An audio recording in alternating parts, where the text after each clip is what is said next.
जय श्री कृष्णा। राधे राधे। आपका दिन शुभ और मंगलमय हो। आज आप सुनिए कार्तिक मास महात्म्य का 23वां अध्याय। लेकिन उससे पहले आप सुनिएगा भगवान श्री कृष्ण के भक्त धन्ना की कहानी। धन्ना भक्त को लोग धन्ना सेठ भी कहने लगे। धन्ना जी का जन्म एक सामान्य कृषक परिवार में हुआ था। इनके पिता मुख्य रूप से कृषि और गऊ को पालने का कार्य किया करते थे। एक दिन धन्ना जी के परिवार के कुलगुरु, जिनका नाम पंडित त्रिलोचन था, वे तीर्थ यात्रा करके वहां पर लौटे और कुछ दिनों के लिए वे धन्ना जी के घर पर ठहर गए। पंडित त्रिलोचन भगवान शालिग्राम की सेवा किया करते थे। वे बड़े ही भाव से शालिग्राम शिला की सेवा करते, उन्हें पुष्प अर्पित करते, भोग लगाते और उसके बाद ही स्वयं भोजन ग्रहण करते। बालक धन्ना पंडित जी को यह सब करते हुए देखता तो उसे भी भगवान की यह सेवा बहुत पसंद आई। उसका भी मन करता कि मैं भी ऐसे ही भगवान की सेवा करूं।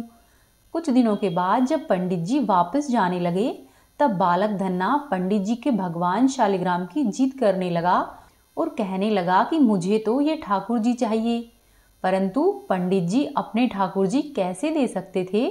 धन्ना जी के माता पिता ने उसको बहुत समझाया, परंतु धन्ना जी अपनी जिद पर अड़े रहे कि नहीं, मुझे तो ये भगवान जी चाहिए।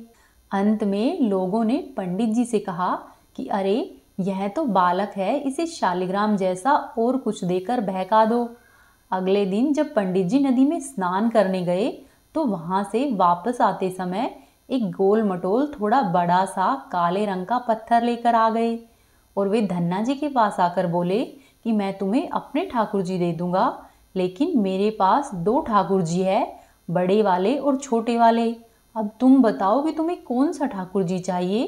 तब धन्ना जी ने झट से जवाब दिया कि मुझे तो बड़े वाले ठाकुर जी चाहिए। पंडित जी भी यही चाहते थे। पंडित जी ने धन्ना जी को वह बड़ा सा काला पत्थर दे दिया और कह दिया कि ये ठाकुर जी है। ठाकुर जी को पाकर धन्ना जी बहुत प्रसन्न हुए। वे बड़े ही भाव से उनकी सेवा करने लगे। धन्ना जी जब गाय चराने जाते तो ठाकुर जी को अपने साथ खेतों में लेकर जाते। धन्ना जी की माँ उनको बाजरे की रोटी, साग, अचार और गुड़ खाने के लिए देती। अब धन्ना जी ने भी निश्चय किया कि वो भी पंडित की ही तरह ठाकुर जी को भोग लगाने के बाद स्वयं भोजन खाएंगे। अगले दिन धन्ना जी ने खेत में बहुत ही प्रेम से ठाकुर जी को पुकारा और भोग लगाया, परंतु ठाकुर जी भोग लगाने नहीं आए।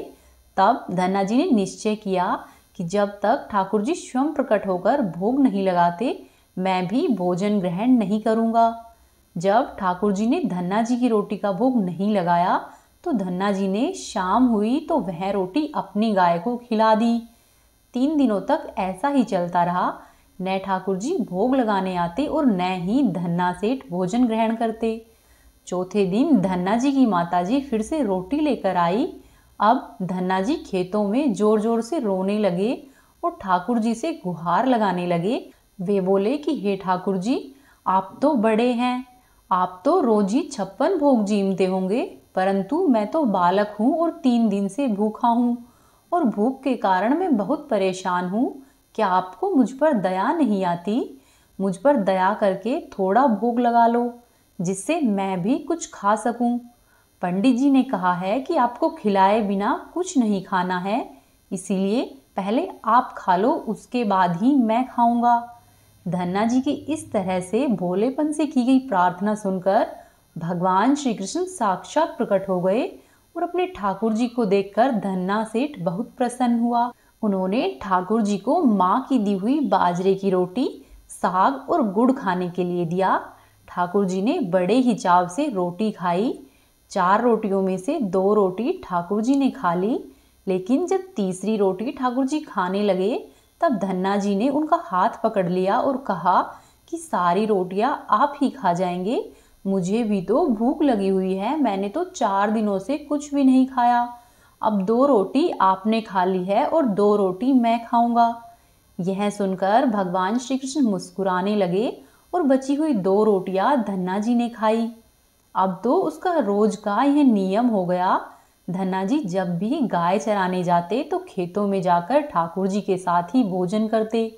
एक दिन ठाकुर जी ने धन्ना से कहा कि तुम रोज मुझे रोटी खिलाते हो, मैं मुफ्त में रोटी नहीं खाना चाहता, इसीलिए मैं रोटी के बदले तुम्हारा कोई काम कर दिया करूँगा।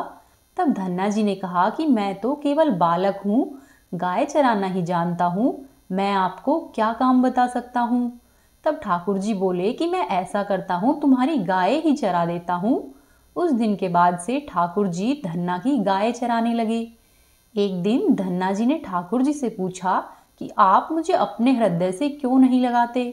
तब ठाकुर जी ने कहा कि मैं तुम्हें प्रत्यक्ष तो हो गया हूँ, लेकिन मैं पूरी तरह से तभी मिलता हूँ जब कोई अपने सद्गुरु की शरण लेता है।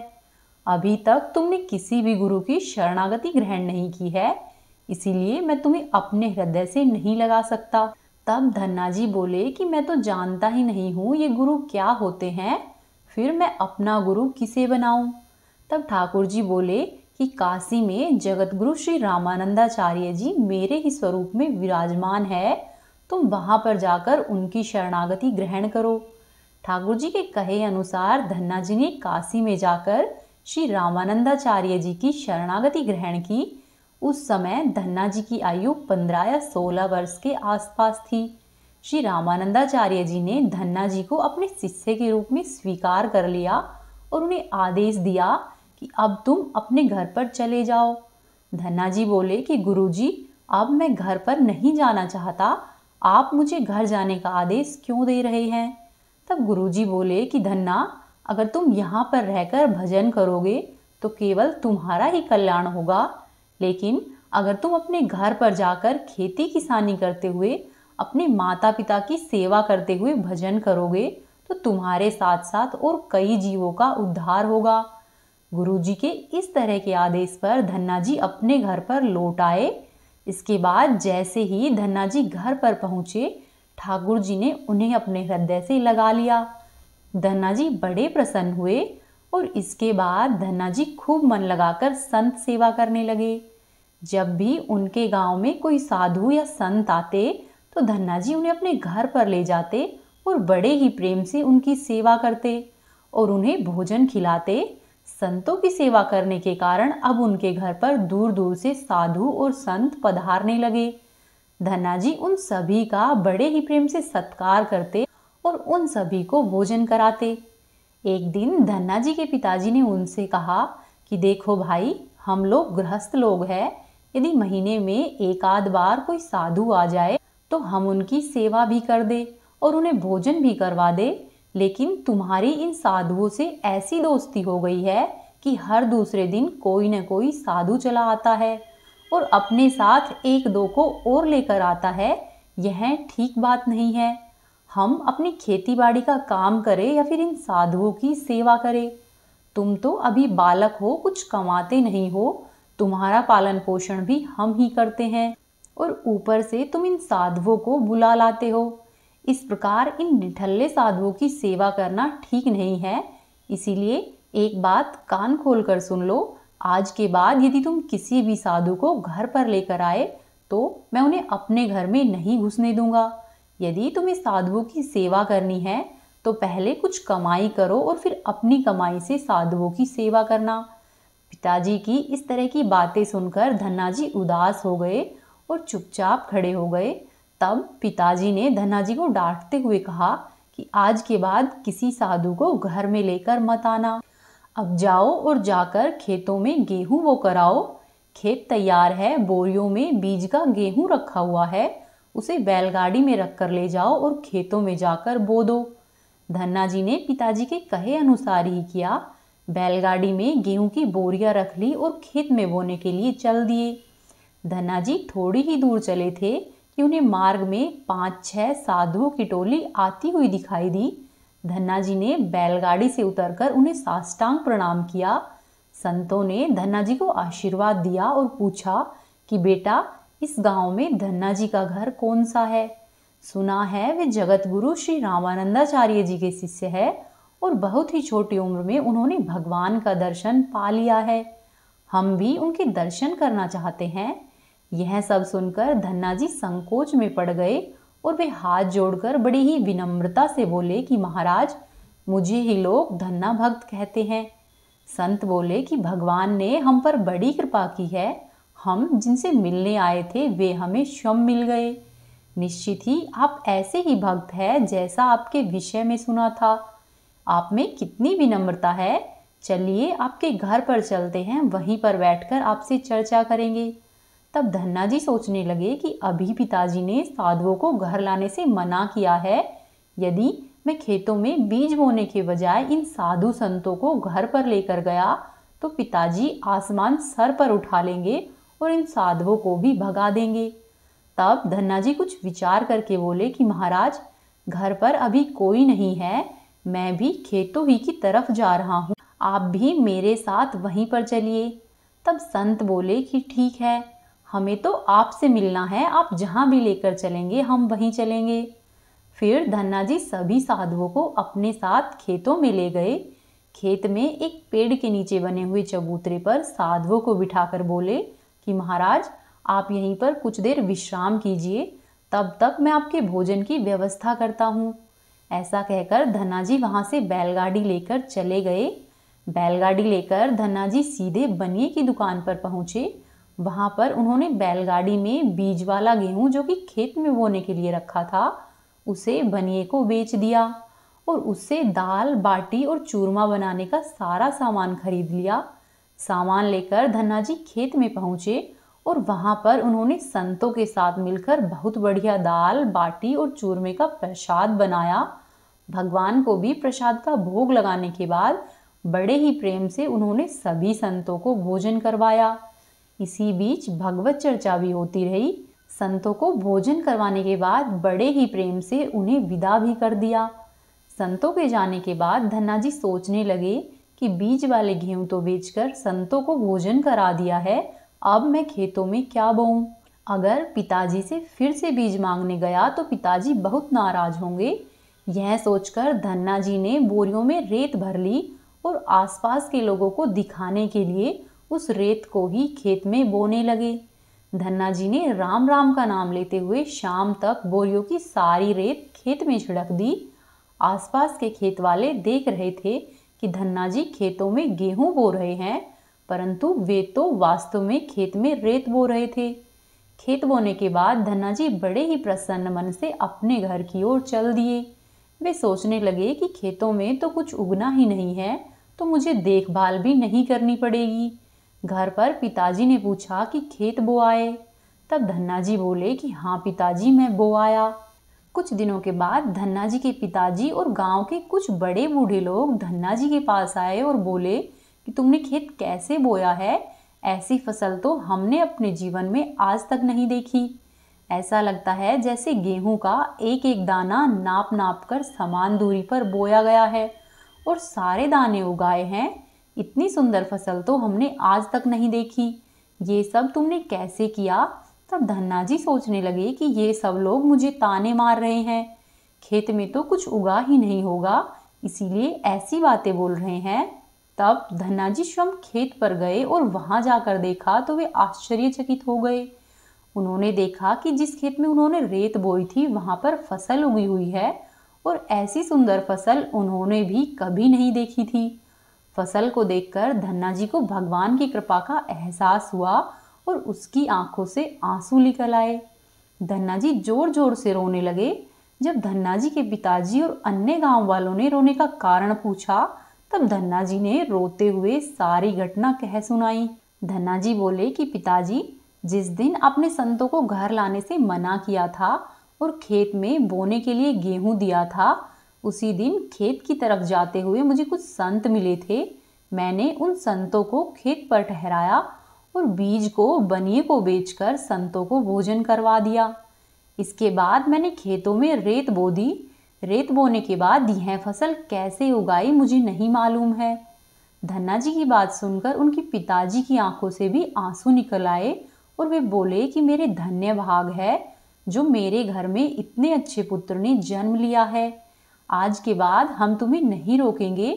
खूब साधु बुलाओ और खूब संत बुलाओ, जितनी हो सके उनकी सेवा करो। अब हम तुम्हें कभी भी मना नहीं करेंगे। आज से मैं भी भगवान की भक्ति किया करूँगा और तुम्हारे साथ संतों की सेवा किया करूँगा। इसके बाद धन्ना जी और उसके परिवार वाले लोग खूब साधु संतों की सेवा करने लगे कुछ समय के बाद धन्ना जी की उगाई हुई फसल को काटने का समय आ गया। उस फसल से उतने ही आकार की खेती से 50 गुना ज्यादा गेहूं निकला। यह गेहूं इतना ज्यादा था कि उसे रखने तक की जगह नहीं बची। गांव के सभी लोग धन्ना जी की फसल को देखकर आश्चर्य करने लगे। अब धन्ना जी और उनका पूरा परिवार अपनी क्षमता के अनुसार खूब साधु संतों और भगवान की भक्ति करने लगा। हमेशा ही उनके घर पर साधु संतों का तांता लगा रहता। साधु संतों की बड़ी बड़ी जमातें आती। धन्ना जी सभी को बड़ी ही प्रेम पूर्वक बुलाते, भोजन कराते और विदा करते। अब धन्ना जी जब भी खेतों में फसल बोते, हर बार ऐसी ही फसल होने लगी। अब धन्ना जी अपने गांव के बड़े किसान बन गए। गांव के सभी लोग धन्ना जी को चमत्कारी संत मानने लगे और उनके खेतों की मिट्टी भी चमत्कारी मानने लगे। जिन लोगों के खेतों में पर्याप्त फसल नहीं होती, वे लोग धन्ना जी के खेतों की मिट्टी ले जाकर अपने खेतों में छिड़क लेते। ऐसा करने से उनकी फसल भी अच्छी होने लगी। चारों तरफ धन्ना जी की जय जयकार होने लगी। एक बार भगवान ने धन्ना जी की परीक्षा लेनी चाहिए। धन्ना जी के गांव में अकाल पड़ गया। धन्ना जी बड़े किसान थे, उनके पास बहुत खेती थी और अन्न के भंडारे भरे पड़े थे। अकाल के कारण उनके गांव और आसपास के क्षेत्रों के ब्राह्मण, संत, गरीब और जरूरतमंद लोग धन्ना जी के पास मदद की उम्मीद से आने लग गए। धन्ना जी भी उन्हें दोनों हाथों से भंडारे लुटाने लगे। कभी कोई भी जरूरतमंद उनके घर से खाली हाथ नहीं लौटा। धीरे धीरे धन्ना जी का अन्न भंडार समाप्त होने लगा। परंतु धन्ना जी ने निश्चय किया कि जब तक उनका सामर्थ्य है, वे किसी भी जरूरतमंद को निराश नहीं करेंगे। अपना सब कुछ बेचकर भी वे लोगों की मदद करेंगे। धन्ना जी की निस्वार्थ सेवा से प्रसन्न होकर एक दिन भगवान श्री कृष्ण संत के वेश में उनसे मिलने आए और संत रूपी भगवान श्री कृष्ण ने उसे तुम्बे के बीज दिए। तुम्बा वह होता है जिससे कि साधु संतों का कमंडल बनाया जाता है।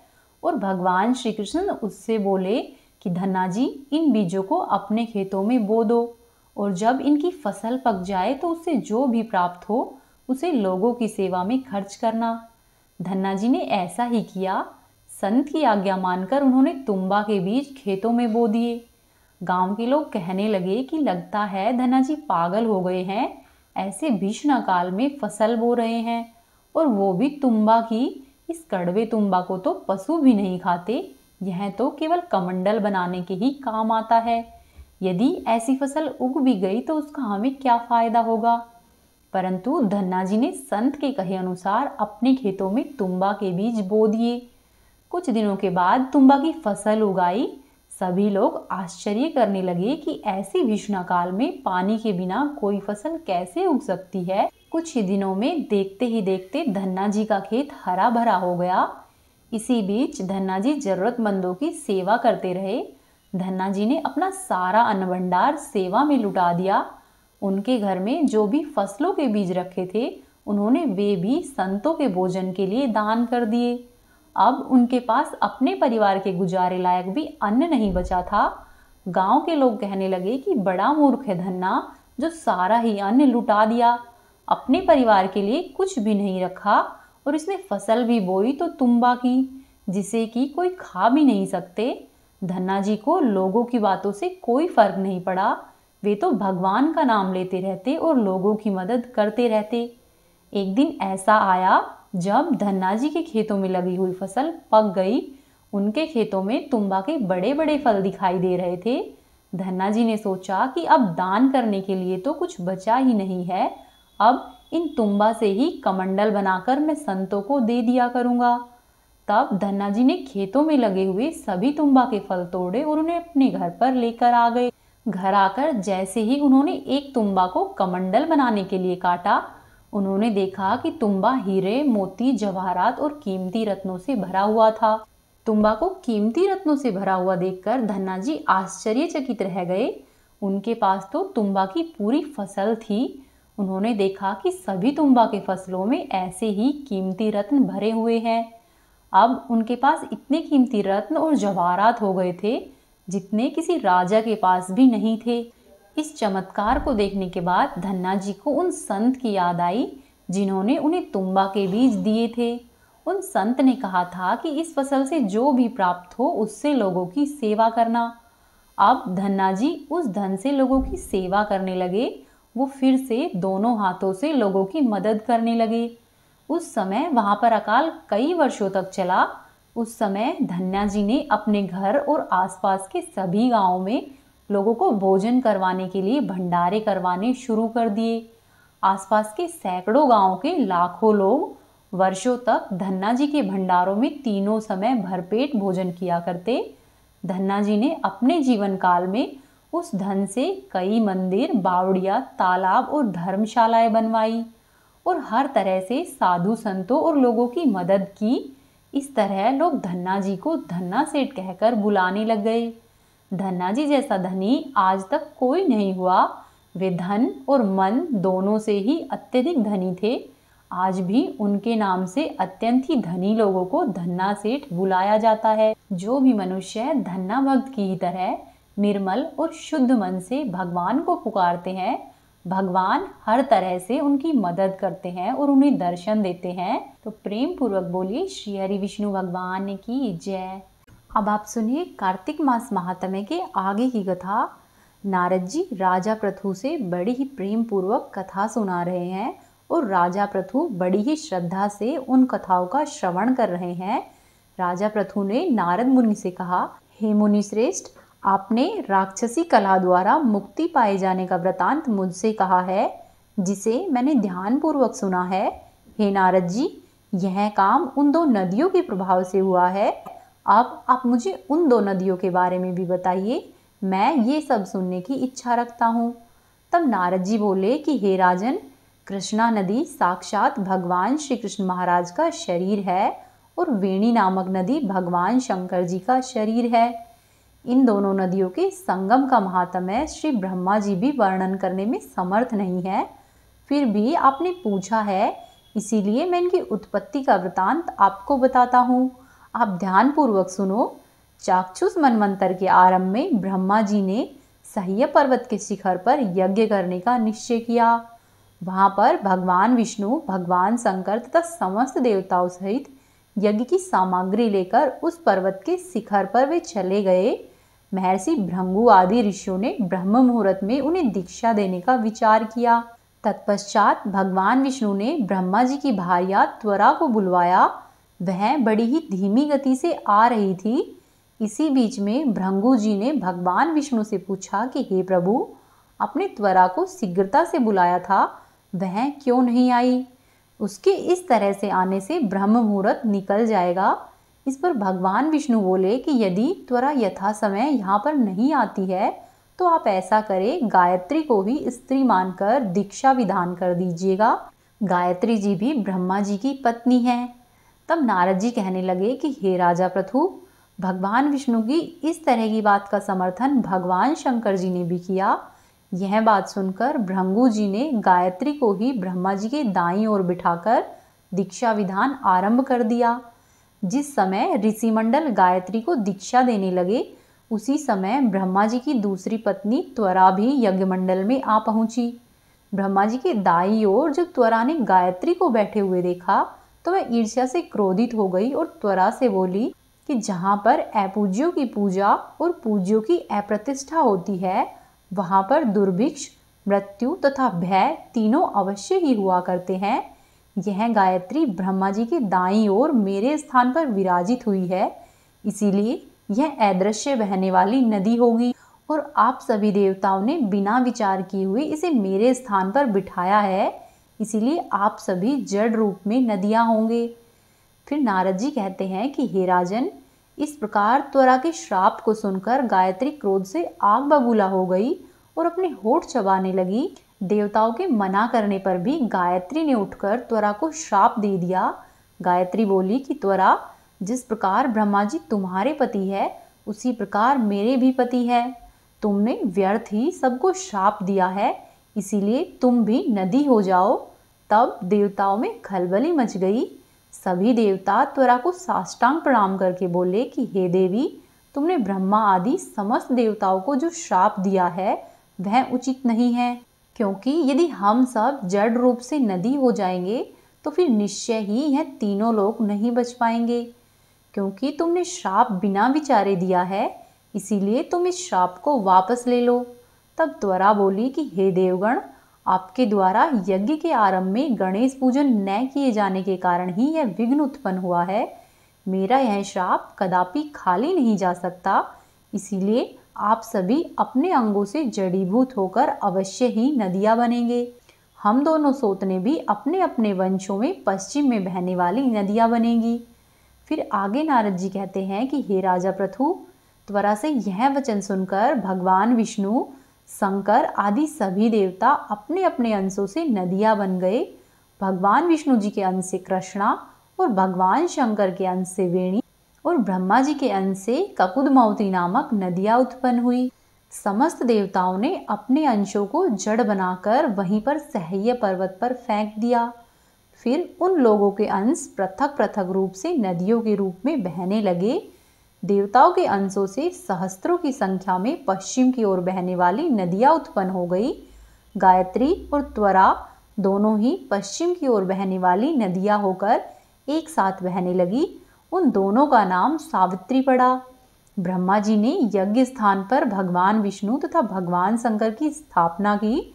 दोनों देवता महाबल तथा अतिबल के नाम से प्रसिद्ध हुए। फिर आगे नारद मुनि कहते हैं कि हे राजा पृथु, कृष्णा और वेणी नदी की उत्पत्ति का यह वर्णन जो भी मनुष्य कार्तिक माह में सुनेगा या फिर सुनाएगा, उसे नदियों के दर्शन और स्नान करने का फल प्राप्त होगा। प्रेम पूर्वक बोलिए श्री हरि विष्णु भगवान की जय।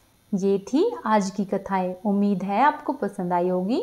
वीडियो को लाइक करें, चैनल को सब्सक्राइब करें और वीडियो को शेयर करें। कमेंट बॉक्स में जय श्री हरि, जय तुलसी मैया अवश्य ही लिखें।